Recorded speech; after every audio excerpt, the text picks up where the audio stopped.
Pour ce faire, il faut rouvrir le commerce, il faut leur permettre d'exercer leur commerce et leur business.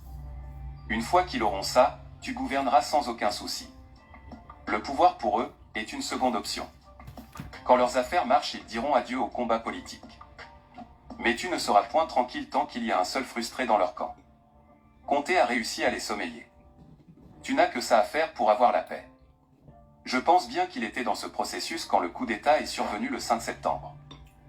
D'ailleurs, si vous l'avez remarqué, certains membres du gouvernement reconduits après le 3e mandat n'étaient là que pour la forme, la plupart étaient de simples figurants. Ces ministres ne coûtaient quasiment rien à l'État en termes de budget. La chaîne de dépenses était presque à accent grave l'arrêt dans les services, à part les salaires il n'y avait rien. Chacun de ces ministres en poste attendait la lettre de mission de son département, en vain. Alpha Condé s'était isolé, en étant moins accessible aux caciques du parti et des proches. Les défilés à Seco Toureya s'étaient amoindris. Les gros marchés et les affaires juteuses étaient gérés par des étrangers. Par exemple, le mazout consommé en Guinée s'est retrouvé dans les mains d'étrangers. Des Béninois, Togolais, des Burkinabés et même des Libanais s'occupaient des grandes affaires au détriment des Guinéens. L'homme s'est senti trahi par ses plus proches. L'argent sorti des caisses de l'État n'a eu aucun impact sur les populations et pour l'atteinte des objectifs qu'il s'était fixés. Les projets n'ont jamais été réalisés. C'est vers la fin qu'il s'est rendu compte de la situation. Souvent, nous avons tous entendu Alpha Condé faire des déclarations sur des projets dont on lui a fait croire qu'ils sont déjà réalisés, mais au fond rien n'en était. C'est dans ce cadre qu'il a voulu tourner le dos à certains de ses compagnons en fermant le palais au mouvement de foule. Les grandes figures du parti qui occupaient des postes stratégiques se sont sentis peu à peu isolés par le président. Ses amis et ses hommes de confiance sont restés les étrangers, des Ivoiriens, des Béninois, des Togolais, des Burkinabés. Les gros marchés étaient presque tous affectés à eux.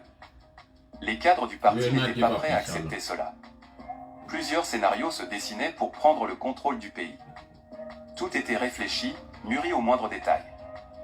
La guerre de succession était ouverte, mais peu de personnes le savaient. À l'Assemblée nationale, les bruits qui couraient n'étaient pas fortuits. Des députés téléguidés voulaient la destitution de Damaro à la tête du Parlement pour mettre un homme acquis à la dévotion d'un puissant ministre à la présidence. Quand les bruits ont commencé, après mûre réflexion, ils se sont dit que si Damaro tombe, c'est Dr Dialy Katou, originaire de la Moyenne Guinée, était en pôle position pour lui succéder et... Ok. Auzubillahi minash shaitani rajim, bismillahir rahmanir rahim. Karay, on faut pas y aller, il y a photo interruption, moi, pour démonanen. Sadina, merci beaucoup, on est déjà encore à 1000. Après, on lance le coco, il y a un nyamado, au tamaro. Mais où bintina yeo terendeng, andin tingol, parce que c'est yeo taha ka yil tito deng, top et de wono deng, ou deng. Que interruption est pour dendo indépendamment de notre volonté. Mais qu'à cela nous tient, on va continuer. Ande tungina attaque wadi ina dumawo ko c'est quelque chose qui est lié à la nature. Donc milani to yewtere nden andintina e wondema ko tumano way wasibe ka kasoji sibe tanjini ke be yeggitama mafi mabbe wedditama ko don no wonden e jonnude be wonden e cippirde ben possibilité fi argol wayla be hakkille den découragé be. Donc ay wadu dum ɗum ɗo ko enen wonɓe ɓen ka yaasi wonɓe e yewtude wonɓe ɓen kañum kadi ka nder kasoji yoɓe andu si Allah jaɓi ɓe yeggitaka fi mum. Mi profita ɗo ara mi salmina kañum commandant Mamadou Alpha Bari mi hiwro ɗo monsieur Damaro Camara, ancien député de l'Assemblée nationale.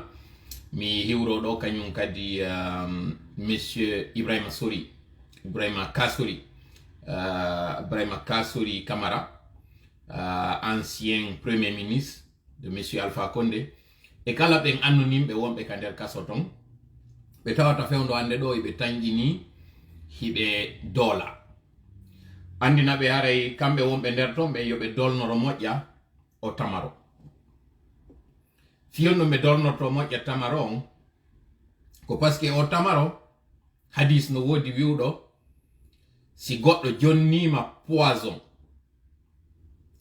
a jantike inde Allah nden e tamaro a nyami tamaron Kassori Fofana ya felan ini Camara o yafuta o yisete ha honto personnalité ji politique ji din c'est pas vraiment ma tasse de thé parce que Kassori Fofana miɗo duwano anditude au moins ko moriyanejo kono o yi kam yeggite ɗo min ni kasori camara bon kasolano tien au moins sami dedouane woɓɓe woni e wirde noon wonde mam ɗo humpodirde e maɓɓe ka kasoji toon si ɓeɗe humpodirde no gasam yeggitatano ko fofana o yettete qu'ils sachent que nous ne sommes pas pour eux mais nous sommes pour la cause et nous sommes pas contre eux comme nous l'avions pas été contre eux mais nous sommes contre l'injustice et puisque cette injustice elle est en train de s'abattre sur eux qu'ils sachent que ils ont notre soutien contre l'injustice pas sur ce qu'ils étaient en train de faire.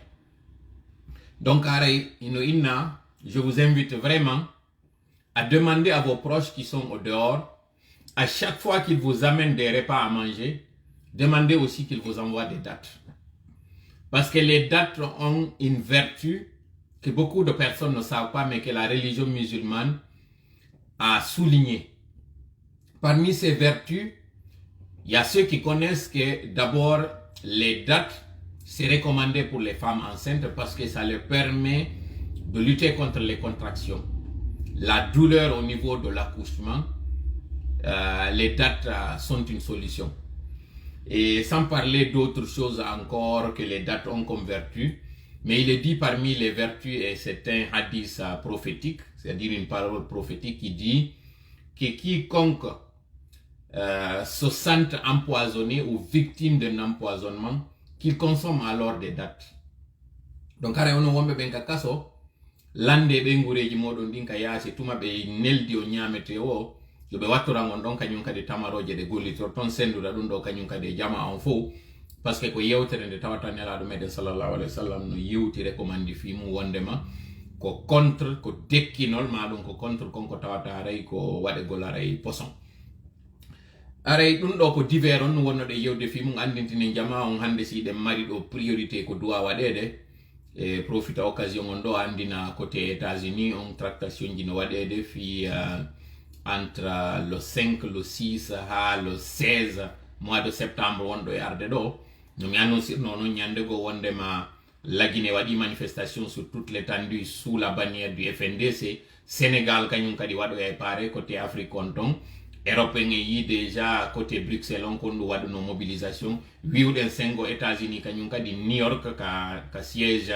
Nations Unies manifestation waɗete ton donc aray ko andingol aray fi ɓeɗo ɓe yeggitaka na kadi o fi maɓɓe yeggite ko ye memmin toujours fi maɓɓe on hollemɓe wondema ko kamɓe woni ka kaso ton kono ko enen wonɓe maɓɓe fo ko enen maɓɓe fo wondi ka nder kaso ton andintinenɓe wondema ko ɓe woni nder ton kon fi mum ɓe yehirali nder ton mere et que kadi on continuera à nous battre ha en fop no gasa tawto en ɓe nder ton ma ɗum ɓe fop ɓe yalta ɓe tawta en ka yaasi hawnaki noon yo tawara salut maɓɓe on komo woɗɗa justement parlant de ça fuɗɗoɗen toɓɓere meɗen aranere nde nden toɓɓere meɗen aranere kaka wiwɗen noon en fop en yi o dispositif sécuritaire wonnoɗo on kam militaire mo kañum Mamadi Doumbouya jindidata e muɗum on o wowli ka nder discours makko ko tawata aray mi falano en heɗintinde ɗo kono min en juutinay tu yewtere parce que ɗen mari ɗin audio ji ɗi heɗintide ɗon ko inni wondema qu'ils ne reculeront devant personne qu'ils ne reculeront face à rien et ils ne reculeront face à personne mi fala noon haray en ardin hakkil moƴƴa e nde yewtere Mamadi yuɓɓidirende e réalité terrain on ɓe inna e pulal womo inni okkete tuba ndarimba o wattimba kanko Mamadi si il est vrai comme il le prétend qu'il est serein qu'il est confiant qu'il est fort de ce qu'il est en train de dire et qu'il ne reculera devant rien, alors pourquoi ce dispositif sécuritaire, à chaque fois qu'il se promène, il se promène avec un cortège gigantesque d'armées? Pourquoi? Dans un pays qui n'est pas en guerre. On n'est quand même pas à Kidal. On n'est pas à Kiev. On n'est pas en Afghanistan. On est dans un pays qui s'appelle la Guinée, qui n'a ni incursion rebelle et n'a pas de problème de terrorisme. Pourquoi alors un président issu d'une armée doit se promener avec tout un camp militaire s'il était tenté que c'est vrai, qu'il est sûr de lui? Pourquoi aller dans une zone résidentielle, rien que des civils, pour se promener avec un cortège militaire qui, il faut rappeler, a fait plusieurs victimes. Pourquoi? Si c'est vrai Mamadi Doumbouya, comme tu le dis dans ton discours qui a été rédigé, nous savons qu'il a rédigé, si cela était vrai, que tu es sûr de toi, que tu n'as peur de rien et que tu ne reculeras devant rien, pourquoi alors avoir besoin ou de recourir à tout un contingent militaire? Ça, c'est la preuve par 4 que ce que tu dis n'est pas vrai. Si tu es réellement un homme, comme tu le dis, lorsque tu dis que tu es allé à la mort, nous ne demandons rien que toi, tu sortes au niveau de l'axe sans accompagnement. Nous ne donnerons ni cailloux, ni gourdin, encore moins d'armes blanches, pour ne même pas dire parler d'armes de guerre à ces jeunes. Un seul jeune pourrait te démonter pièce par pièce et tu ne pourras rien faire. C'est un défi que je suis en train de te lancer. Si c'est vrai qu'il faut lier la théorie à la pratique, donc la parole à l'acte, si c'est vrai que tu ne reculeras devant rien, alors je te mets au défi d'aller au niveau de l'axe sans accompagnement, toi, corps à corps, contre les jeunes de l'axe. Un seul, il te mettra en pièces. C'est un défi que je te lance. Je m'adresse à toi qui dis que tu es serein, que tu ne reculeras devant rien. Tu n'es qu'un poltron. Parce que tu sais réellement, s'il n'y avait pas ce contingent autour de toi, tu ne peux même pas oser faire le centième de ce que tu es en train de faire aujourd'hui. Tu es que lâche. Et cette lâcheté, elle saute aux yeux parce que tu invites des sages devant lesquels tu dis des bêtises et tu dis des mensonges. Ça, ce n'est pas digne d'un chef d'État. Sincèrement, si tu es sûr de ce que tu dis, que tu ne reculeras devant rien, alors ôte ta garde. Corps à corps, toi et moi, si tu veux. On peut être sur un terrain. Je ne suis pas partisan de ces défis. Parce qu'on m'a appris en karaté qu'il ne faut pas être le premier à provoquer. Il faut attendre qu'on te provoque. Mais là, ce que tu as fait là, c'est une provocation. Le fait de dire que vous êtes déterminé, vous, et que vous ne reculerez devant rien, alors dans ce cas, si tu es sûr de toi, pourquoi tu te promènes avec tout un cortège, tout un contingent, un camp militaire, comme si tu allais sur la planète Mars? J'ai voulu faire cette petite virgule pour te dire que c'est un mensonge ce que tu es en train de faire. Et dire. Sinon, pourquoi alors tu as demandé? Parce que tu n'es même pas sûr de ta garde. Et c'est là justement que nous commençons cette révélation. Qui est celle qui est derrière le fait que toi, Mamadi Doumbouya, tu as demandé à ta garde d'enlever les Kabouls parce que tu veux être sûr de qui tu as affaire. Si maintenant tu n'as même pas confiance à ta garde, désormais, parce qu'il faut être certain que c'est toi, ton cercle, ces personnes-là, qui sont fidèles à toi, qui sont prêts à tuer pour toi, tu veux être sûr que ce sont ceux-là. Et ça, c'est parti d'une petite manipulation qu'on t'a faite. Puisque nous connaissons que vous nous espionnez. Et c'est là justement que nous vous avons glissé cette possibilité qu'il y ait quelqu'un de ta garde qui va profiter d'un événement pour t'abattre. Voilà pourquoi l'autre fois j'avais dit qu'il sera abattu de manière macabre. Voilà ce qui a fait sursauter le colosse. Voilà ce qui t'a fait peur. Parce que justement, tu es plus manipulable que tous les présidents qui ont été là, jusqu'ici. Une simple manipulation de notre part sous forme de fuite d'informations. Et là, vous avez pris ça au sérieux. Pour dire que désormais, la garde rapprochée doit enlever les cagoules. Sinon, les cagoules, c'est une signature des forces spéciales. Pourquoi alors tout d'un coup avoir enlevé ces cagoules? C'est parce que contrairement à ce que tu prétends, tu n'es qu'un peureux. Si maintenant tu n'as pas confiance à cette population désarmée, et maintenant tu n'as même pas confiance à ta garde rapprochée, à qui tu as confiance sincèrement, Mamadi? Même pas à ta famille. Parce qu'aujourd'hui, ta fille que tu es en train de terroriser pour lui dire de ne pas aller sur les réseaux sociaux, qui t'interpelle parce que ses amis de l'extérieur l'appellent pour lui dire « C'est ça ton papa, c'est lui qui est en train de tuer ses innocents ». Ça la gêne, ça la fait pleurer. Sans parler de ses jeunes frères et jeunes sœurs. Aujourd'hui, tu es quelqu'un qui est désemparé, tu ne sais même pas quoi faire. Sans parler de l'humiliation que tu as eue lors de cette autre manipulation où tu dis que tu réhabilites les anciens présidents. Nous allons parler de ça au niveau de cette lecture de fond et de forme. Mamadi Doumbouya so yi hularedo so yi gorko po son hawri mako yilte. Quand il dit qu'il était allé à la mort, c'est faux. Parce que lorsque les jeunes, les alliés étaient en train de risquer leur vie contre les balles, tu sais que tu avais deux plans. Celui de d'aller te réfugier à l'ambassade de la France ou bien de prendre cette pirogue pour aller du côté de la Sierra Leone. Tu n'as même pas osé aller affronter les balles. Et là, tu dis, vous êtes allé à la mort. Je vais t'inviter à aller à la mort. Enlève ta tenue. Sois désarmé et va à Bambeto. Je te promets que les jeunes ne prendront même pas de cailloux contre toi. Mais ils te tabasseront comme un malpropre. Ils ne te tueront pas par contre. Parce qu'ils voudront tout simplement te montrer que contrairement à ce que tu montres tes biceps, tu es très faible. Parce que la force, ce n'est pas cette physique. C'est la tête. Et là, tu as montré que tu es mentalement très faible. Je ne te vois plus. Et c'est désormais du coup pour coup. Si tu es sincère que tu ne reculeras devant rien et que tu étais allé à la mort, va à Bambeto seul, homme à homme. Tu verras ce qu'on te réserve là-bas. Tu seras chicoté et tu verras que Tol, c'est pas Tol. Vous m'excusez à ceux-là qui diront que je suis en train de m'adresser à un chef d'État. Ce n'est pas un chef d'État. C'est un criminel, c'est un assassin, c'est un boucher qui est Mamadi. Et voilà comment il a mis encore le déshonneur sur nos sages que je conseillais la dernière fois.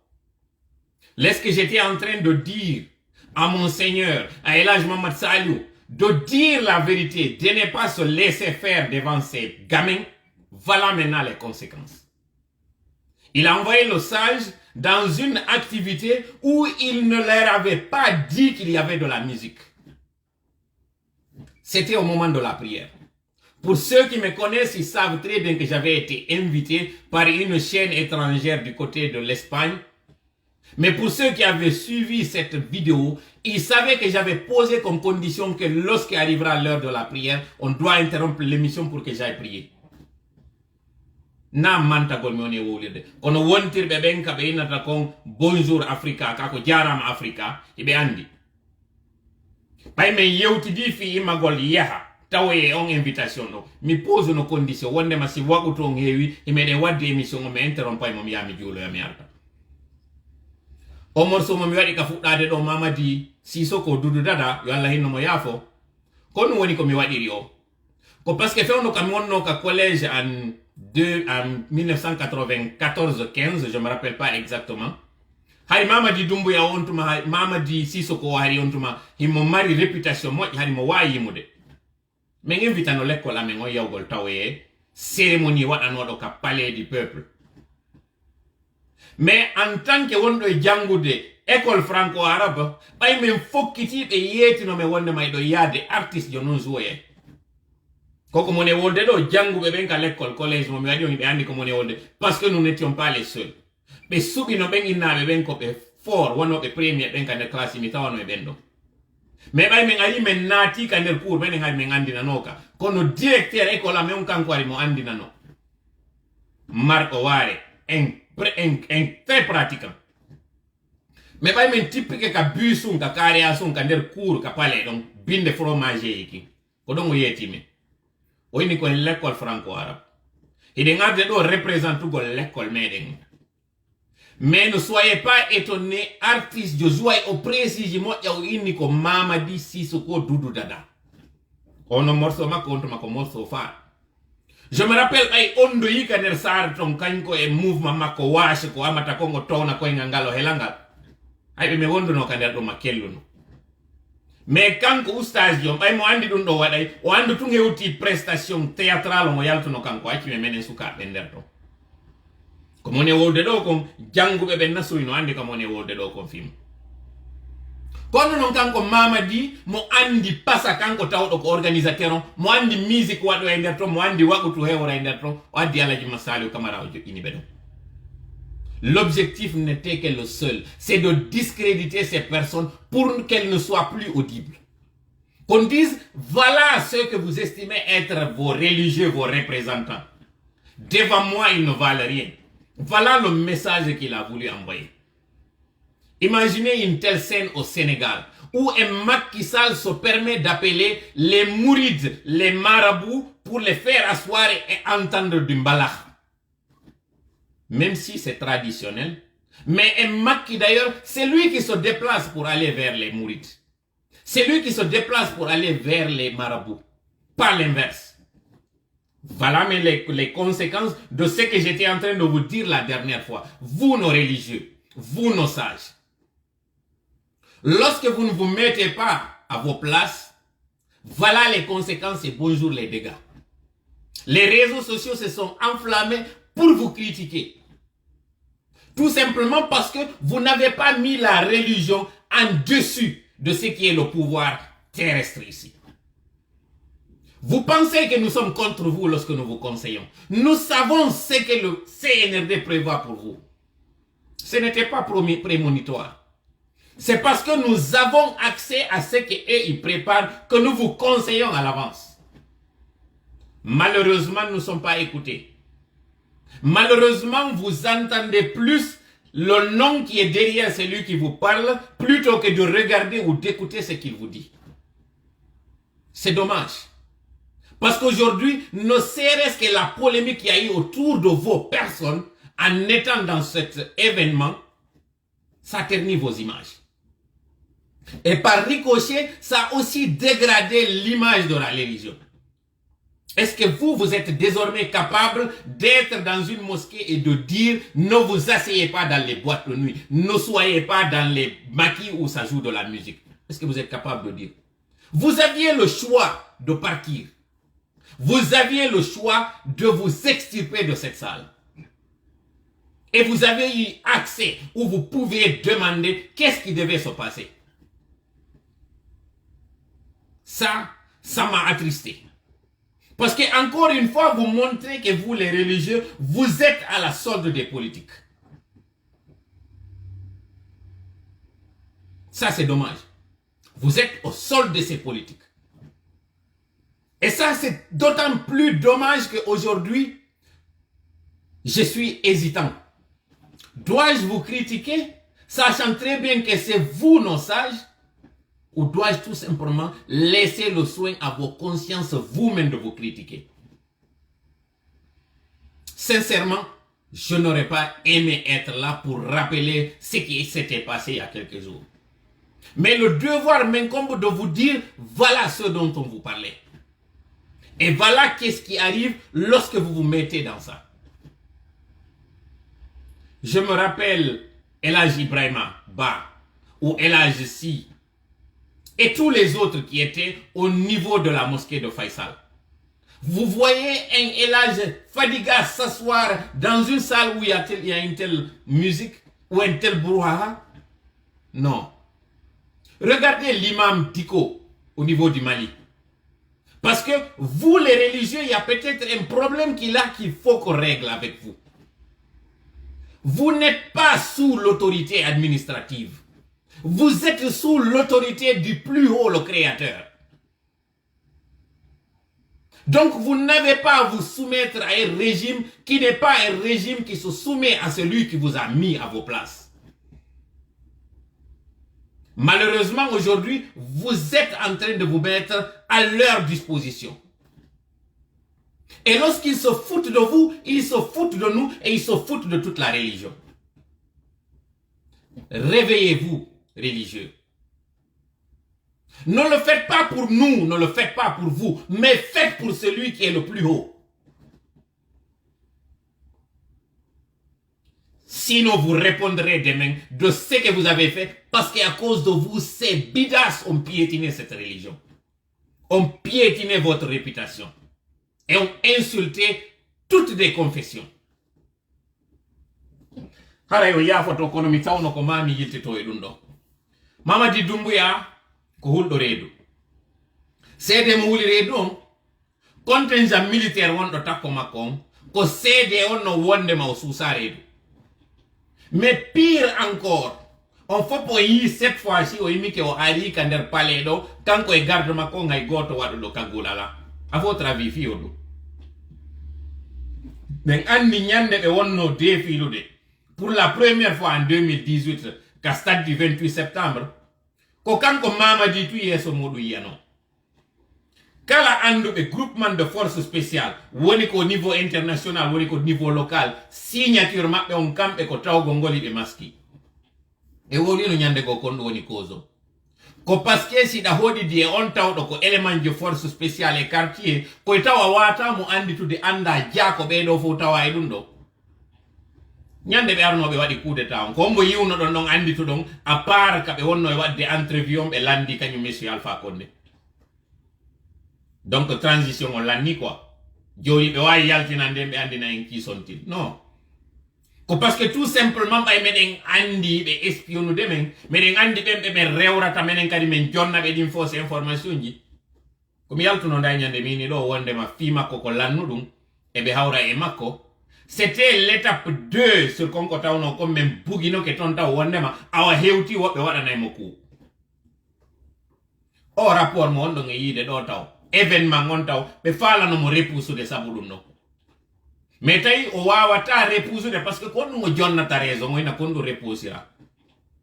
Solution on c'était quoi? Ko argol do arda e be yimbe be tawata be yinni be bay ko goddo e wonbe der tom en me yini goddo infiltro e der tom hawra e makko be wara mo kanko kadi on wara dum tay o sustaje to de o risque.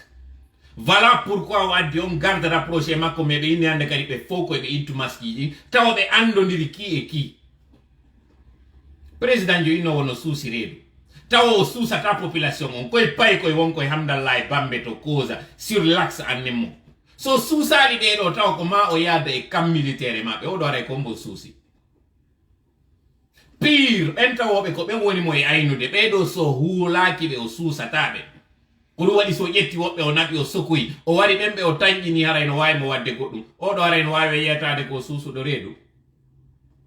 Mama di ko fenande nyabande woni wolude. Mo andi kanko ti ko woni wolde ko na gonga. Ko do wadi si ministre mo susi redu. Kora kori wimi o yata sukabe hara wonda e goto kanko tumba yini ko kolos mo wadi formation moja c'est un ancien de la légion étrangère yeyita wabe sukabe do goto e goto dara ko no be wala ema be wale te wakatu murun kwa be nyobba ma jiboda si kwa woni ngi kolos yi wongi kado donc no woni on de yaltinirde dum do. Ko fiibe wonbe wiide be wonde ma groupement de forces spéciales be hulbini wota goto tudo be c'est faux. Ko dum be ne wadde ka hakkille men ko tir de sommation be woni wadude. Be hendo goto be hulbinamo be holla crioté e makko fo ina e andi be ino hulbini. Si tawno mo suusi redu konno tawiri do kanko ko mawo itta maski ji be do dim fu hande kadi jama o yiya be anda be ko don no woni o yani e piège. Parce que hande kadi do kala be yalti to be nder do be on sait qui sont-ils. Django et Django un groupement makko de forces spéciales, on sait qui a fait quoi. Andano Mamadi comme on a hulde do nga wopata inshallah. Ça c'était tout simplement un ballon d'essai mes nabi. Ndarugol combien de fois tu es si manipulable, tu es si minable. Ayaltintini no jama on no yima hande kadi. Là, on est en mesure de prouver à tout le monde combien de fois il y a ce manque de sérénité. Bare di hekko jidi. Woya no. Ko buri kon di ngatata. Bare ngatoru ndum. Sindu wadi ya ko ngurugol. Ko tuma ndu wadi onti ka busal ngapa anda jaka indu bawo mada. Ko proverbe susu. kala on tawɗo ino andi no susune reedu o dartano ko wiugol min mi hula je suis serein. Déjà que oui on taw nous reculerons face à rien ou devant rien ko don taw hulli déjà ko hulɗo reedu. Sino on nangatano e waɗugol on précision non ɗum ɗo ko fitu yon faamo ha honto ko intimidation ɓe woni hen e waɗude fine yo jama anden ka hakkil ko fofo ɓe reedu wondoɗen ɗo e muɗum événement tawɗo ko remise rapport mo tawata en fuɗɗoto ɗo non joni toɓɓere ɗimmere nden ndaren non joni tasko ɗen est ce que o événement ɗo ino landino ngin cortège militaire wi ɗon fo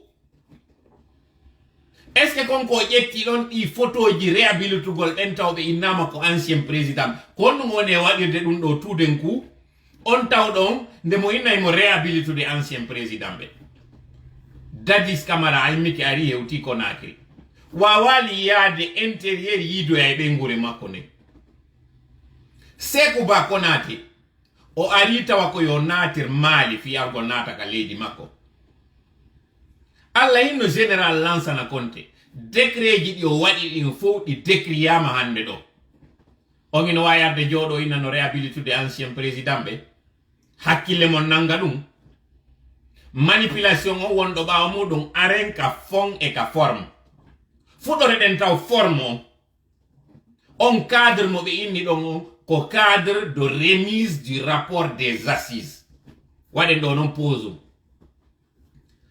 andintinen ɗin assise ji ɗon jooɗinoɓe yewti ɓen ko holli yer sengo Fuuta on ko wondema hiɓe warana woɓɓe ini yitali fureji ɗi Kambuwaro no ɗo ka tawata siɓɓe maɓɓe ino maayi nder ton ɓe hendaki réponse woɓɓe go kadi inni menen himeɗen doola woɓɓe no wi ko men maccuɓe maɓɓe holli men jaggu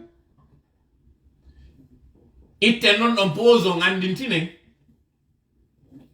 wondema premier régime on o wonno bureau e hoore guinéɓe ɓen fof plus particulièrement iwɓe ɓen sengo Fuuta donc Sékou Touré o woni bureau prison Kambuwaro mo ɓe faala e fasude on ɗo a wowlay tum fi Sékou Touré ko ɗum ɗon on tigi yiyata e pandaison ji ɗi est ce que on lanɗo no wawa réhabilitede si tawi goɗɗo ari jooɗama waɗama assise ji ɗi tawata rapport majji on to recommandation in quarantaine de recommandation entre autres landiɓe wondema yoɓe réhabilitu siɓɓe maɓɓe ɓen innanoɓe ɓen ko ɓe traître ɓe innanoɓe ɓen ko ɓe comploteur ɓe on rapport a joguimo tawa e yetaki jama on fo ƴetta noon on président jo ɗon réhabilitamo pour une deuxième fois après ka tawi a réhabilitino mo taw ƴettugol aéroport on innitiramo waɗen ɗo noon kadi pose en réalité Mamadi ko falano ko réhabilitugol kañum Sékou Touré mais puisque wata wadde ɗum ɗo fof o bakali kadi goɗɗi ɗo o tawi yoɓɓe go conseil mo inni tawaɗo oɗo tun hande kadi haray woni flagrant en holli ko laamu mande ngo wonɗen artirde e en réalité ko konko tawayno waɗi 85 wonɗen e fittude gonɗi muɗum ɗo waɗen ɗo noon kañum kadi pose tokken kun e kuma aranu premier régime Sékou on o woni bureau e hoore ɓen iwɓe Fuuta en majorité deuxième régime arɗo on itti ɓen ɗon ko ɗum woni régime Lansana Conté Allah innomo yaafo kanko kadi en 1985 ɓe endi kamɓe kadi yimɓe waɗnoɓe coup d'état manqué on pour la majorité tawi ko iwɓe Haute Guinée kamɓe kadi wiyanoɓen ko régime mandengo kamɓe kadi ɓe wonti hande kadi victime laamu Conté ngu wonti bureau o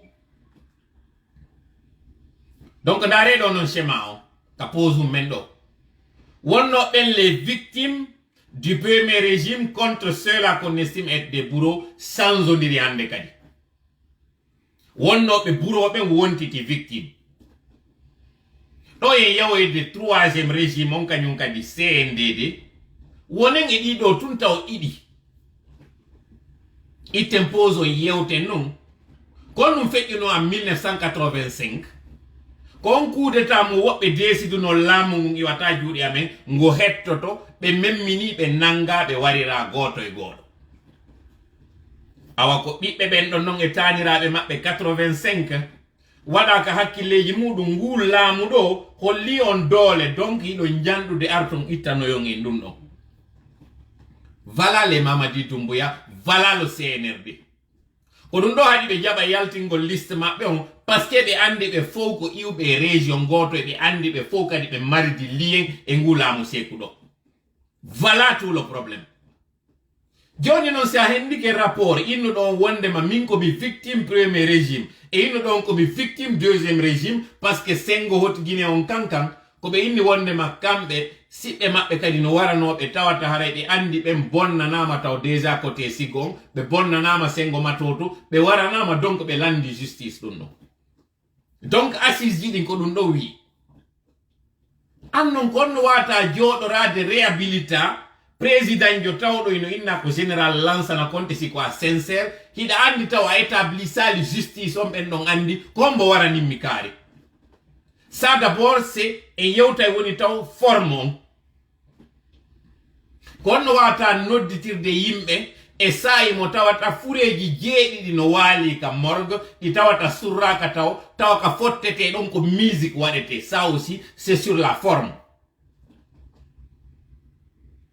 Toujours kañum kadi sur cette forme là kono tawata aray e nokkure nde tawata innete ko remise adda yimɓe ɓe yima ɓe yewta tawa ko fiima wona yewtede wacce hina innugol jama on waɗen journée de pardon toranoɗen ɓe faatiɓe ɗo fof. Ça d'abord kaka forme toujours wonde aren non joni ka fon tigi tigi on nde kañum Mamadi o ina ɗo mo réhabilitude président ɓe a wawa réhabilitude président jo mo tawata a ƴettino taw aéroport a innitirimo établisaka taw anda ɓe wiwɓe ɓen fof no wulli ka premier régime ko kanko wari ɓe kana kanko wari ɓe. Sa ko ka fon ɗanani hay ko forme ji ɗin taw wonɗe e darde yahen no joni ka danka tigi tigi fon on ka inneteɗon ko rapport. Donc en famille o rapport ɗo ko yaltinano e tayen ko wondema ok justice waɗaka parce que ko ɗum wiwnoɗen décembre ko ɓe inni ko vérité réconciliation et pardon justice on ittama. Donc ça veut dire laamuji ɗin fof gibi laamu seeko ha hewti hande ɗo waraɓe ɓen fof jaka ɓe mayiri mere, c'est ça. Mais pourquoi non tawi ara ɓe mayiri mere? C'est parce que koko mi wiwno on ko ñande go tanke ko ɓe sooyiɓe wonɓe e warude ɓe woni arde kadi récupéra laamu jooɗo en wawata hettude gonga parce que si ɓe tawaka wo e warunoɓen hiɓe wontiti payko e ɓen warunoɓe. En d'autres termes ɓen tawnoɓe ko généroɓe fewno tawno kamɓe ko ɓe fayɓe ɓen wonɓe ka nder armée ton si ɓe yehi kamɓe kadi ha ɓe ƴawi grade ɓe wonti towuɓe hande kadi ara ɓe mari ɓen ɓe formi a jooɗoto ɗo non o karmo kojo ma ekkituɗoma no fellirte immoɗa ya nanga on naadoyamo e kaso ka hino satta ha ka hendoɗa wara o. Donc dans le fond en réalité on a bien fait buudugol ɗi assise ji ɗo parce que en réalité ɓe windino déjà ɓe établisi ko on ɗum waɗoyta wondema ɓe réduisay parti politique ji wondema ɓe réduisay constitution maɓɓe mo tawata ɓe waɗay dissolution oɗo e oɗo wondema kañum kadi ɓe waɗoyay alliance entre la Guinée et Mali. Voilà en d'autres termes ɓe jonnitay ɓe fittanay gonɗi ɓen mayannoɓe ɓe en 1985. Voilà lecture mo waɗeten on premier et deuxième point. ɓayno nayen hiiro ɗo ma walen ɗo yahen no joni e troisième point mo on tawɗo on ko i rencontre ji wonɗi e wadde ɗo ni entre classe politique on mo tawata oɗo kadi ɓe divisimo en deux parties et on médiateur jo mo tawɗo il est à sa deuxième mission. Première mission makko mo warno on o yiiduno e maɓɓe ɓe yewtidi ɓe inni mo wondema yo habbo taw ha ɓe famotira e luttuɓe ɓe wata ɓe hollidirde ɗo taw e classe politique o wonti hotuɗo o yiidali e ɓeɗo.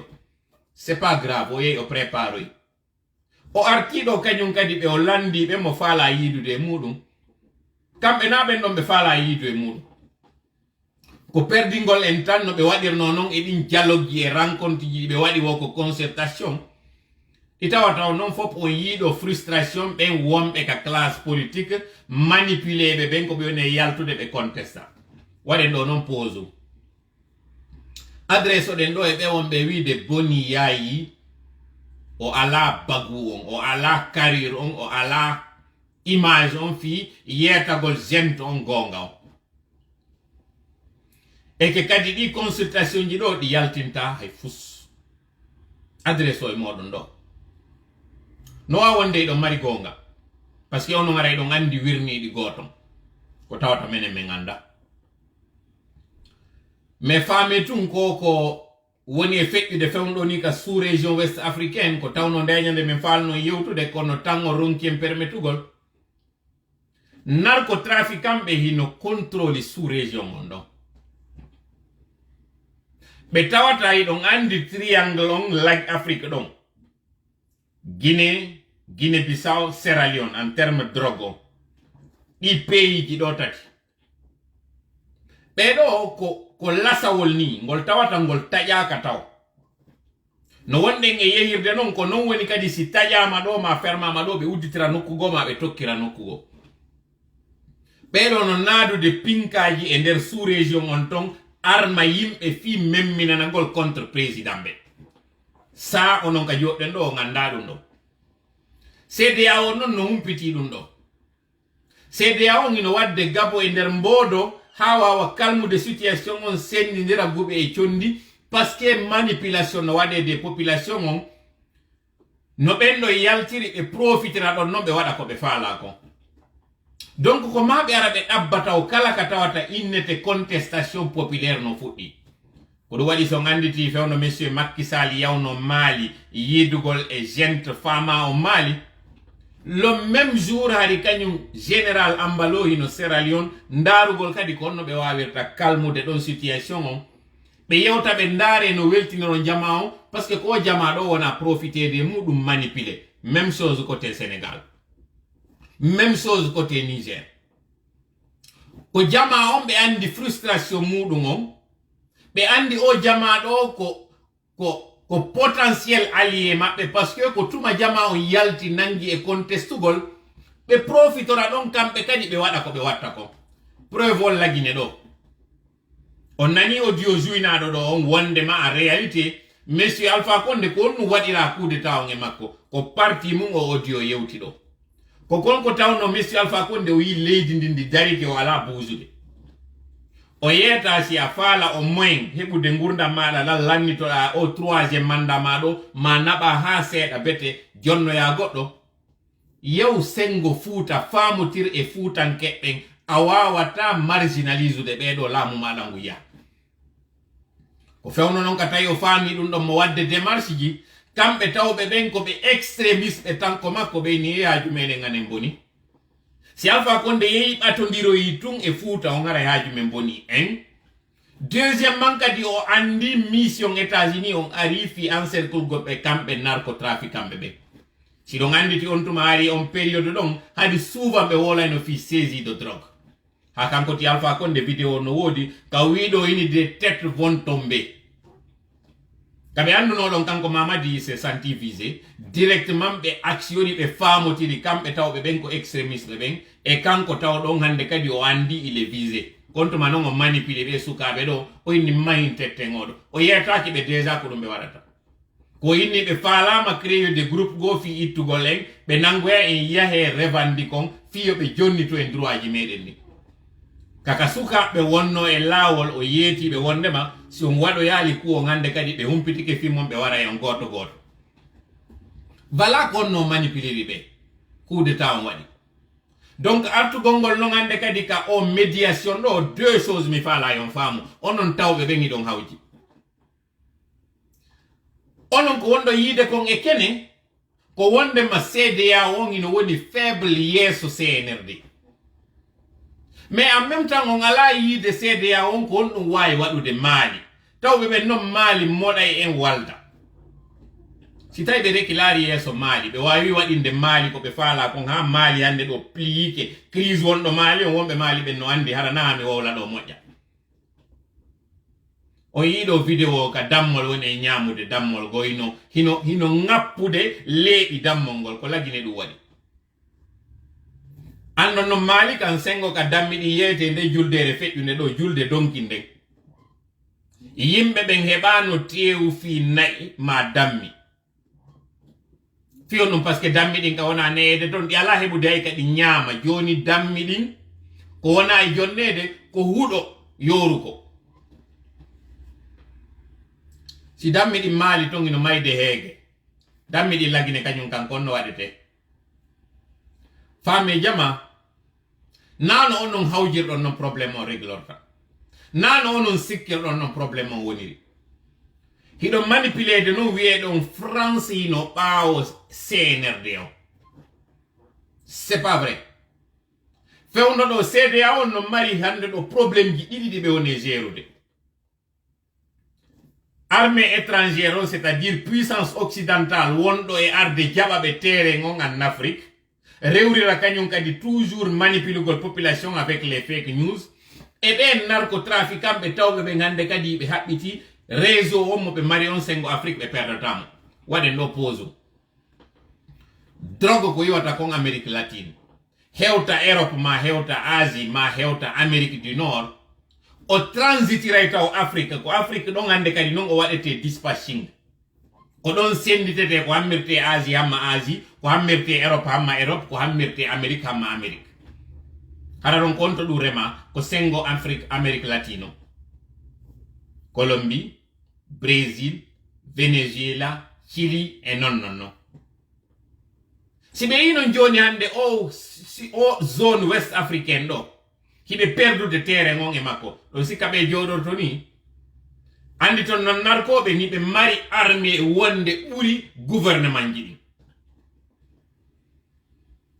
kombo woni anda el chapo maɗon kombo wonno anda escobar taw ɗon hay kaso ka o sokano nder ton kaso ngon ko c'est dire o moƴƴin kaso makko ngon o inni ko ɗo sokotolla ka tawata mo mari tereji nder ton o jinda e nder ton o ƴetta e otowal o jinda ka inna ɗon ko kaso makko nu ngari goɗɗo si tawi hara hay kaso makko ngon ko yo négocie ko honno o sokkirte yeeso puissance comme les états-unis on ko lagine ɗo warata tawa ɗum ino sonjimo ma koye pays woy won koye afrique ɗon ko moni on e wowlande ɗo ko na wonɗo o susta wowlande ɗum na wonɗo o kañum kadi mari accès ɗum ɗo na prétention mon e wowlirde mi faala tuyen faamu taw hawji ɓuron morceau on taw manipulé sikkon iɗo reeni konko tawata luttuɓe reena so wawi faamude hande ɗo réseau wonɗo on ka sous région ouest africaine o weltanto no ɓe chef d'état ɓe sans parler probléme empoisonnement wonɗo e feƴƴude nder ton o remarquari ɗo ay moment donné fewno changement de constitution ji watno ko président ɓe jelo tawnoɓe ara koɓe ikonɓe ko jelo mayno on tuma ancien président ɓe Mali ancien président ɓe Ghana ko jelo on tuma mayirno ni tawnoɓe ara ils sont connus fi immagol maɓɓe wowla gonga wiya ɗum ɗo waɗata inon piji fof ça ne vous a pas tiqué donc hara jawa mi faala e watta yila moƴƴa andon mo kala ko remi kon ko ɗum o soñata hande ɗo wano wiyeteɓe faya minimeno en e wiyeteɓe bawuri en e wawɓe maɓɓe fof ko hande ɗo noon ɓe one yiide conséquence ji ko ɓe waɗuno ko tumata e kamɓe si ɓe yiidama e mum paga e mo ɓe waɗuno anda ɗon fi mum rapport waɗa wondema ɓeɗo ko ɓe pro cnrd kamɓe geɓal maɓɓe ngal wontiri ka cnrd yiida ɗon tawi ɓe nantodiri e cnrd ko ɗum waɗi siko 5 minutes jonna calculez non 5 minutes dans la vie de quelqu'un mi jooɗo ɗo waɗon ɗo top chrono gibi kam mi wowli ɗo il est fewndo ɗo ni 54 5 minutes on kaka 59 hawroyta calculez non ko ɗum mi wata wowlude ɗo e nder o 5 minutes ɗo est ce que ɗum ino yoni goɗɗum dans la vie d'une personne saɗa julde subaka e nder 6 minutes ara a gaynimo donc ça veut dire kamɓe ɗo c'est des poids maɓɓe on ɓe ala poids kamɓe ɓe ara ɓe hewta ko yer ko goɗɗo juulata subaka ko yer ɗum noon ɓe yewtida wonɓe ɓen noon vrai classe politique ɓe tawɓen ko ɓe sincére e luton kamɓe ɓe jonna 3 heures chrono o yiɗo ko ɓe woni yaltude ɗo hande ɓe ruspeta ko ɗo noon ɓe woni andude qui a mis eau dans coco Koko yeyi ɗon hoore moɗon wo sodete ɗon. O yeeyi hoore moɗon e CNRD on. CNRD soodi on. Hande kadi CDA on non aray kañum kadi yoɓa on prix mo tawata ko ganin ka kañum CNRD yoɓuno on non. On hetta ɗo golle moɗon. On sikki ko jama on wonno ɗon trompude. On trompi hoore moɗon. Et c'est d'autant très dommage parce que on wonno e ɗo non on ɓura e ɓen accompagnenoɓe projet de 3e mandat on ɓe yehi ka assemblée ɗo tawi ɓe ñawli laamu maɓɓe ngol liɓa hande kadi tawi ɓe hinam laamin hawulayi wala min hawulayi ça gonɗon noon woni perte ɓurɗo e tiiɗude o. Donc miɗo invitude on onon tawɓe ɓen laawaki taw andon on wata trompude jama on faux et sayi on faux. On peut tromper une partie du peuple tout le temps, tout le peuple une partie du temps, mais jamais tout le peuple tout le temps. Et aujourd'hui, j'ai l'impression que vous n'êtes même pas en train de tromper une partie du peuple, vous êtes en train de vous tromper face à tout le peuple. C'est dommage. Sinon, un Faya Minimono, pour qui j'avais vraiment de l'estime, d'ailleurs qui parlait comme un anglophone, parce qu'à l'époque, il fallait qu'il fasse croire que c'était un anglo-saxon, qui a d'abord trahi Abbé Sylla pour créer son BL, et qui voit aujourd'hui que celui-là qui critiquait est apparemment mieux que lui. Parce que lui, au moins, il a démissionné. Vous comprendrez donc par là que Abbé Sylla, plutôt que d'être débarqué, il avait démissionné. Il fait partie de ceux-là qui avaient rédigé ces lettres de démission dont on vous parlait. Ces gens issus de la diaspora. Mais nous ne voulons pas donner la liste au complet. Parce que nous savons qu'il y en a parmi eux encore qui ont leurs lettres de démission par devers eux. Ceux-là qui sont en train de se plaindre parce qu'ils veulent aller voir la famille, mais pour lesquels on refuse ces dérogations ou ces permissions pour aller. Je sais qu'ils profiteront de certaines missions pour prendre la tangente et disparaître dans la nature. Mais en attendant qu'ils le fassent, nous n'allons pas mentionner leur nom. Mais nous avons la liste au complet. Tout ça, c'est pour vous dire, fou, qui êtes en train de penser que vous allez manipuler le peuple, vous êtes en train de vous faire harakiri tout seul. Parce que cette transition que vous voyez, elle est déjà vouée à l'échec. C'est une trahison. Et il y a un autre 5 septembre qui est en gestation. Voilà pourquoi tout cet arsenal autour de Mamadi. Parce qu'il pense que c'est en prévoyant que ça va arriver. Lui-même, il sait que ces marabouts lui ont dit. Et c'est là où justement il manque de sérénité. Parce que parmi les 5 marabouts qu'ils ont, 3 lui ont dit la même chose. Il n'y a que 2 qui ont dit la même chose, mais de manière diplomatique. En disant qu'il court gros si toutefois il ne fait pas le ménage. Mais ils se sont arrêtés là. Est-ce qu'il pourra faire le ménage en se débarrassant de toute sa garde rapprochée? Non. Par contre, c'est cette garde rapprochée qui aura le dessus sur lui. C'est dommage. Et là, je plains tes enfants sincèrement, Mamadi. C'est soit toi qui es le premier contre tes ennemis qui sont de ton entourage, qui sont parmi les 5 qui sont là à côté, les 4 qui sont autour de toi, ou eux, ils auront le dessus sur toi. Et là, ça va être très dommage. Sincèrement, je suis en train de te parler et ça me peine. Parce que je ne pouvais pas m'imaginer me mettre ici à te tutoyer alors que je t'appelais même mon général. LMD affectueusement. Aujourd'hui, de voir que tu es à la limite du gouffre, ça me désole. Parce que c'est comme si je ravalais ce que je disais il y a quelque temps. Je me rappelle un jour, j'avais dit qu'il y a 3 catégories de personnes. Ceux-là qui te soutiennent et qui n'oublieront jamais le coup d'état que tu avais fait pour les débarrasser de ce régime despote. Et je dis, je prie être parmi ces personnes-là et qui ne va jamais renier ce que tu avais fait comme bienfait. Ensuite, il y avait cette catégorie de personnes qui te soutiennent mais qui vont te renier une fois que tu vas déconner. Puis la 3e qui faisait semblant de te soutenir parce que tu bénéficiais de cette légitimité populaire. Aujourd'hui, les premiers t'ont lâché. Les deuxièmes t'ont lâché. Les troisièmes où j'étais t'ont encore lâché. Tu n'as plus personne. Aujourd'hui, tu n'es que l'ombre de toi-même. Et c'est très dommage. Parce que tu aurais pu sortir par la grande porte, Mamadi. Tu aurais pu redorer le blason de cette armée en montrant, yes, it was possible.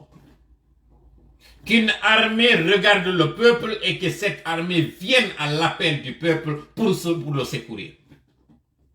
Mais hélas, tu ne faisais que manipuler pour sauver ta tête et pour réactiver une organisation qui est la criminelle, qui a fait pleurer d'ailleurs, qui est la cause du retard de ce pays. Tu dois savoir que Sékou, c'est mon oncle. Mais il porte en lui les germes de ce retard du pays. C'est lui la malédiction de ce pays. Regardez le Sili national. C'est lui qui a appelé le pays le Sili national Sili. C'est lui qui a nommé l'argent Sili. La villa Sili. Tout ce qui est Sili, regardez ce que ça fait. Nous ne voyons pas le bout du tunnel. Mais par contre, quand c'était le AFIA 77, nous avions remporté une coupe. Parce que là, ce n'était pas le Sili de Sékou. Tout ce que Sili ou Sékou met la main dessus, ça finit par disparaître. Parce qu'il y a une malédiction autour de cette dynastie de Sili. De cette dynastie de Mandjou. Vous m'excuserez, vous les Tourés. Parce que je sais que les Tourés, qui sont les Mandjou, c'est les hommes de l'éléphant. Mais ce monsieur vous a terni, il a terni votre image. Sékou Touré, qui était appelé dans les œuvres de Thierno Monenembo, c'est Nduru Wembido, Nduru le boucher. Savez-vous combien d'âmes il a ôté? Le retard de la sous-région, en particulier la Guinée, c'est à cause de Sékou Touré. Ça me gêne. Parce que son épouse, je vous dis, c'est ma tante. Et qu'elle m'en excuse. Mais il faut dire les choses telles qu'elles sont. Aujourd'hui, entre la réputation de mon oncle et les larmes de toutes ces victimes, je choisis les victimes. Parce que je peux en être une demain. Les régimes qui se sont succédés n'ont pas fait que faire pleurer, n'ont pas fait que mettre le pays en retard, mais ont traîné des malédictions en faisant pleurer des familles. Le Mieuxin de Mamou, c'est une illustration. Et vous n'avez que comme projet de réhabiliter cette personne. Voilà ce qui me rend triste. Parce que vous êtes prêts à sacrifier l'avenir de tout un pays à cause d'un homme. Parce que vous n'êtes pas en train de défendre le Mandingue, contrairement à ce que vous dites. Mais c'est ce que vous prétendez, que vous voulez réhabiliter le Mandingue à travers Sékou. C'est faux. Vous n'êtes que des extrémistes et des haineux qui ne voulaient que réhabiliter vous, vos honneurs. Alors que ces honneurs sont à terre. Regardez le pays bidasse que vous êtes. Ne regardez pas vos intérêts. Rehaussez le Mandingue, donnez-lui sa place d'antan. Ne le piétinez pas comme vous faites. Ne ternissez pas l'image du Nabaya. Vous faites fausse route. Et cette malédiction qui va s'abattre sur vous, malheureusement, elle s'abattra sur le reste du pays, comme l'a fait Sékou Touré. Aujourd'hui, ce que nous sommes en train d'avoir comme conséquence, c'est ce qu'avait sémé Sékou Touré. Et vous, si vous avez dit de réhabiliter les 5 présidents, en réalité, tout ça, ce n'était que pour maquiller votre projet de réhabiliter Sékou. Nous vous attendons. Parce que le malheur qui va venir, vous ne pourrez pas l'échapper. Et malheureusement, vous allez faire en sorte que d'autres victimes de la Haute-Guinée encore soient enregistrées. Malheureusement. Et ça me peine parce que je sais qu'encore une fois, comme en 85, des innocents paieront. De par votre faute, mais aussi de par leur silence. Sinon, je ne peux pas comprendre que cette coordination du Mandingue s'asseye à vous voir faire ce que vous êtes en train de faire. Ceux de Farana avaient très bien parlé. Lorsque le RPG avait envoyé une délégation pour dire faisons des manifestations pour rétablir M. Alpha Condé. ils avaient dit à cette délégation que ce que nous avons fait de manière indirecte à travers notre fils qui est ici du Manding, ce coup d'État nous suffit pour qu'on laisse la Guinée aller de l'avant. C'est ce qu'ils avaient dit au niveau du Farana, au niveau du Sankara. Malheureusement, aujourd'hui, ce sont des fils du Sankara qui sont en train de faire le contraire de ce que ces sages-là avaient donné comme message. Mais yauti no fi do ndo sai. Men commentant que wonde ma RPG immin no mission à l'intérieur, fiyo be wadu pression e hore Mamadi fino be artira Monsieur Alpha Condé. Ben sage be mandengo ko wiuno. Hande do mene mede welti yo taw ko biddo ame woni arde mo'intina konko tawata biddo ame go bonnino. O Monsieur Alpha Condé be no yewde fi mudu. Yiwgol no wonde makko be farana be yewtuno dum don on délégation. Wi dabbiro e ballal nokkugo kono na ande yiya non ko bibbe farana hande do kanyum oya Bala Samora e kanyum honno modi bodi inde mabbe nde yani lando taw ido ngandi farana no mari bibbe tato wonbe juude o jeu hande do yugol non ko be bibbe mabbe tato do hande woni wadde o manipulation ça me désole sincèrement. Ara mi anda se wawa yawde divers ji di fala den in fop parce que mi fala no en hedintinde do yalte nge nder o chapitre do kono joni en nattira yewtere nde jango en aray do Fontankombe e o mouvement pulaku tabitangal hedintina on do audio ji règle ji di be wadi don din comme condition parce que vidéo on o juuti waden dun don jango yaltintinen do irten ko be woni baawo ko tawata di condition ji wadama do sakitore yewtere de gondum weltana goldo be bandirabe mede wiete be Aisha Diallo wonbe baawo gol derol wiete gol lasso wallindiral do ngandi Aisha Diallo ko yetti Diallo jo mo tawata hande do ko no mi wacce mo mojja himo tawa e den sonnabe be jogi den ka réseaux sociaux ji do si do nganditi e wiuno frappon hino mari particularité ji gogota wallandetaake mbudi e ko men woni on en noddude e mudum ko parce que de ngandi kala kam mbudi di yoldi objectif on o détournete joni naten e godi en falaka donc do wadi sen ala poste mo tawata wiete adde mbudi fi yon tawti e amen wonon dum do carte membre modon on ma dum do wona frais d'adhésion modon. Oui, une deuxième des choses, poste yi wadde wo se wadi gorko e wada kanyum kadi sonnajo takko non. Wi'uden fi honnum fiyo taw sonnabe men si tayno innede hande no cippirane be fiyo be hebu 30% de représentativité enen en jonna be woni 50% en go cippiro do fi honnum. Gogo e be buri en dudude hore windere den. Dimmel mudum kadi ko be victime no woniri wosi ko e kambe hawra ko be victime siko e goddo go hawra sina biddo mabbe wo ko modibo mabbe madum bandirawo mabbe. Donc si crise wadi généralement ko kambe woni bentawobe ala ko wawani hore mun si wadanaka. Donc si taynon ko be victime doublement buri en kono tawirta en wata be jonnude au moins égalité ka cippiroji na politique mi woni wadde do.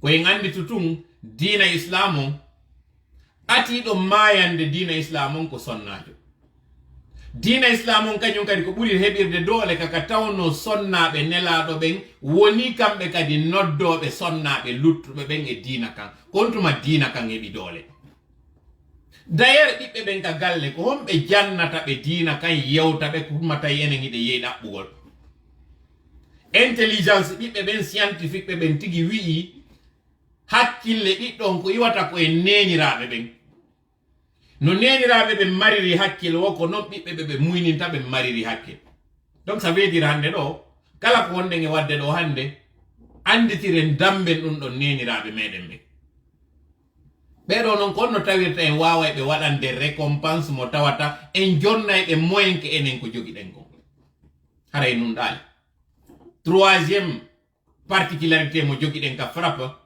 ko wi'ugol ngol si en waɗi bureau sonnaɓe ɓe garay ɓe feere duyiɓe ɓen kadi haray no feere fi an taw ɗon iɗa faala yo ɓeygu ma no faala tawde cippiro gon ɗo fiwata innu so yeyi ton o jilloya e joni e ɓe worɓe donc ɓe jatta mo joni ma ɓe détournaymo ma ɓe murtinamo hande ɗo yi kañum madame Aisha Ba ko woni e wadde kon ka réseaux sociaux ji ɗo mo tawata on ɓe nodditi ɓe waɗani en groupe ji WhatsApp waɗen ɗo noon pause rapidement ɗum ɗo lunda yewtere nde mi wiwno ende ñande go par ce que woɓɓe addani men message inni wondema haray ɓe yi groupe ji WhatsApp e inde frappon andon si goɗɗo go créé yi WhatsApp mo tawata inaka page meɗen groupe on waɗa haray na groupe amen hande ɗo no wodi frappe débat tawɗo on ko ndem mojobere nde tawata yimɓe nodditama e muɗum e ley konngol kañum madame Aisha Diallo haray noon kala arɗo naati nder ton hay so yiyatala nder ton ma o nanno ɗo yewta nder ton ɗum ɗo haray no feppodiri e komi inni kon yewtereji ɗi gande no duwa yaltude ka nder WhatsApp ji to wona sur le terrain mais puisque jama on ko yo moɓite taw fi en wawo jonnidirde pehe ɗo en yawoyde mojobe goo taw ande ɗon waɗama ka fotteten yewten e nder teddungal wattidiren e feere en deuxièmement fi wallitagol yimɓe e ɗe caye tawɓe haray no huu'i no faala humpodirde toola no faala wallitade frappon ande on créanama groupe ji hande ɗo Angola Côte d'Ivoire Sierra Leone Suisse France déjà ino woduno Sénégal ino woduno wano nonno ɗi groupe ji ɗo haray o weltanama onon notiɓe ɓen e majji mi torike on onon kadi haray yo en ɓurtu wallitade kañum o bandirawo meɗen ɗo Aisha Diallo facilitanemo tâche on anden wotru asanta sentere no andira yimɓe ɓen tawgol si innama sonnajo no hikkina e mouradu yo taw woɓɓe go boycotay haray mi torike on hay se waɗali ɗum ɗon deuxièmement kañum kadi anditen naka nder mojoɓe nder to wona yewtede fi ƴetto pinka mi yetti kañum madame Aisha Diallo ɗo ba hara on seytinali ɗum ɗon sabu golle ɗe ɓe woni wadde ɗen hande ɗe feppodiri e kañum yette baɓe na non yawagol yette Dialloɓen ko fi tun haray no cantidiriren ɗo kono haray hande ɗo en hendike déjà agrément meɗen on ko ɗum woni récépissé meɗen on côté France on donc frappon hande kadi woni légalement constitué côté France on ton et waɗa cérémonie de lancement officiel on si Allah jaɓi dans les semaines à venir sen waɗi ɗum ɗon on coup d'envoi on waɗi en joƴƴino en kañum kadi Belgique on bientôt si Allah jaɓi joƴƴino en kañum kadi Suisse on par ce que hari ko entre Suisse et Angleterre ɓe Suisse ɓen ɓe woni plus prompt donc haray ɓe Angleterre ɓe yoɓe yaafo men deuxième wagon si Allah jaɓi ko Angleterre haray joƴƴinoyte Allemagne kañum e Hollande troisième groupe on et le dernier côté Europe on ton ko Italie Portugal et kañum Espagne haray ko ɗum ɗo woni calendrier mo jogiɗen on manifesti ɓen fi wallitagol frappe on haray ɓe weltanama moƴƴa ɓe jarnama ɓe tolnama no mi wiiri en noon en waɗuɗe mojoɓe ɗo fi en wawa nantodirde en wawa moƴƴinde nden nokkure nde wonɗen fokkitugol joni noon woɓɓe yetikelan ɗo wondema kala mo ɓe yino communiqude e inde frappe on hiɓe noddude mo inna anko ɓe wiwɓe ɗo publiquement ƴetta e pinka wonɗa e tawtude e muɗum mi waɗana en ɗo précision wondema frappe on ko mouvement citoyen ko état d'esprit d'abord à l'image FNDC on e mouvement Yanna Mar ma ɗum laydi e ɗi mbawɗi noon ko mouvement mo tawata ko wonɗo e dartanade jama on donc ko tawowo hina rébellion en deuxièmement kañum kadi si musidɗo maɗa innima no arde tawta ka frappe ta sikko yawi woni o ƴetta pinka donc par conséquent ko wonki makko kin woni e yebude non preuve on anne ke ɗen mari membre ɓe wonɓe lagine andaɓe koni mais goɗɗo enquête ali ɓe par ce que ko ɓe woni wolde ko na subversif ko mi woni e yaltude ɗo mi wiya wopodirtake pinka ƴettete armé on tigi wonɗo nder ton on taw ko ƴettanɗo pinka mamadi ça c'est un deuxièmement kañum kay na wonɓe e yaltude ɗo ene wolde hoore frappe on na ɓen ɗo yaltinta pinka o